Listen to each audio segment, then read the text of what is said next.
മർക്കോസിന്റെ സുവിശേഷം 4-ാം അധ്യായം. അവൻ പിന്നെയും കടൽക്കര വെച്ച് ഉപദേശിപ്പാൻ തുടങ്ങി. അപ്പോൾ ഏറ്റവും വലിയ പുരുഷാരം അവന്റെ അടുക്കൽ വന്നു കൂടുകകൊണ്ട് അവൻ പടകിൽ കയറി കടലിൽ ഇരുന്നു. പുരുഷാരമൊക്കെയും കടലരികെ കരയിലായിരുന്നു. അവൻ ഉപമകളാൽ അവരെ പലതും ഉപദേശിച്ചു. ഉപദേശത്തിൽ അവരോട് പറഞ്ഞത് കേൾപ്പീൻ. വിതയ്ക്കുന്നവൻ വിതപ്പാൻ പുറപ്പെട്ടു. വിതയ്ക്കുമ്പോൾ ചിലത് വഴിയരികെ വീണു. പറവകൾ വന്ന് അത് തിന്നുകളഞ്ഞു. മറ്റു ചിലത് പാറസ്ഥലത്ത് ഏറെ മണ്ണില്ലാത്തടത്ത് വീണു.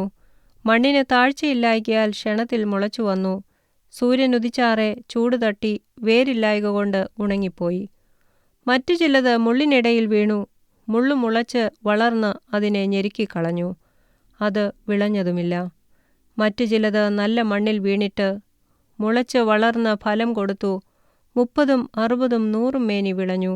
കേൾപ്പാൻ ചെവിയുള്ളവൻ കേൾക്കട്ടെ എന്നും അവൻ പറഞ്ഞു.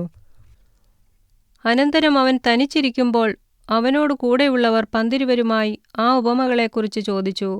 അവരോടവൻ പറഞ്ഞത്, ദൈവരാജ്യത്തിന്റെ മർമ്മം നിങ്ങൾക്ക് നൽകപ്പെട്ടിരിക്കുന്നു. പുറത്തുള്ളവർക്കോ സകലവും ഉപമകളാൽ ലഭിക്കുന്നു.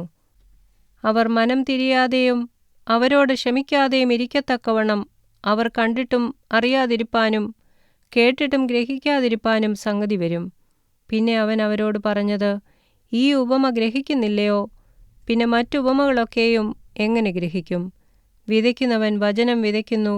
വചനം വിതച്ചിട്ട് വഴിയരികെ വീണത് കേട്ടയുടനെ സാത്താൻ വന്ന് ഹൃദയങ്ങളിൽ വിതയ്ക്കപ്പെട്ട വചനം എടുത്തുകളയുന്നതാകുന്നു.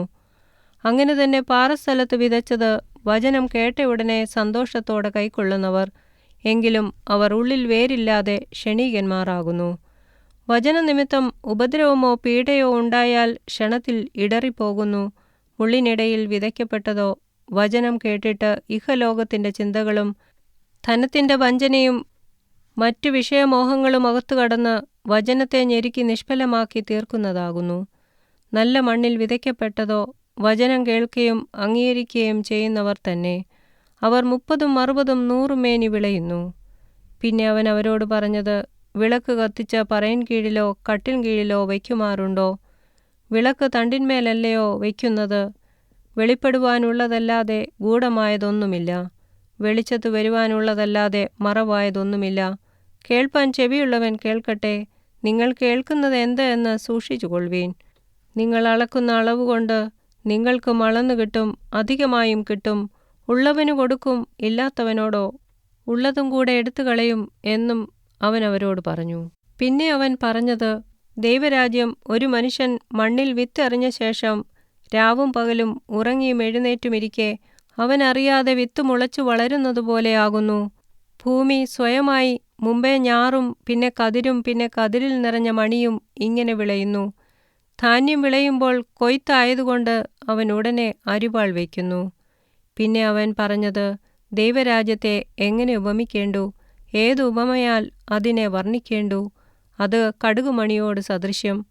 അതിനെ മണ്ണിൽ വിതയ്ക്കുമ്പോൾ ഭൂമിയിലെ എല്ലാ വിത്തിലും ചെറിയത്, എങ്കിലും വിതച്ച ശേഷം വളർന്ന് സകല സസ്യങ്ങളിലും വലുതായിത്തീർന്ന് ആകാശത്തിലെ പക്ഷികൾ അതിൻ്റെ നിഴലിൽ വസിപ്പാൻ തക്കവണ്ണം വലുതായ കൊമ്പുകളെ വിടുന്നു.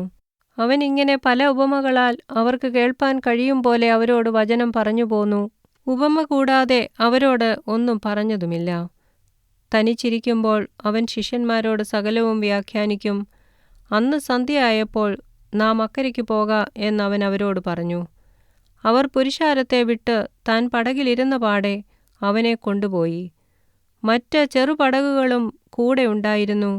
അപ്പോൾ വലിയ ചുഴലിക്കാറ്റുണ്ടായി. പടകിൽ തിര തള്ളിക്കയറുക കൊണ്ട് അത് മുങ്ങുമാറായി. അവൻ അമരത്ത് തലയണ വെച്ച് ഉറങ്ങുകയായിരുന്നു. അവർ അവനെ ഉണർത്തി, ഗുരോ, ഞങ്ങൾ നശിച്ചു പോകുന്നതിൽ നിനക്ക് വിചാരമില്ലയോ എന്ന് പറഞ്ഞു. അവൻ എഴുന്നേറ്റ് കാറ്റിനെ ശാസിച്ചു, കടലിനോട് അനങ്ങാതിരിക്ക, അടങ്ങുക എന്ന് പറഞ്ഞു. കാറ്റമർന്നു, വലിയ ശാന്തതയുണ്ടായി. പിന്നെ അവൻ അവരോട്, നിങ്ങളിങ്ങനെ ഭീരുക്കളാകുവാനെന്ത്? നിങ്ങൾക്ക് ഇപ്പോഴും വിശ്വാസമില്ലയോ എന്ന് പറഞ്ഞു. അവർ വളരെ ഭയപ്പെട്ടു. കാറ്റും കടലും കൂടെ ഇവനെ അനുസരിക്കുന്നുവല്ലോ, ഇവനാർ എന്ന് തമ്മിൽ പറഞ്ഞു.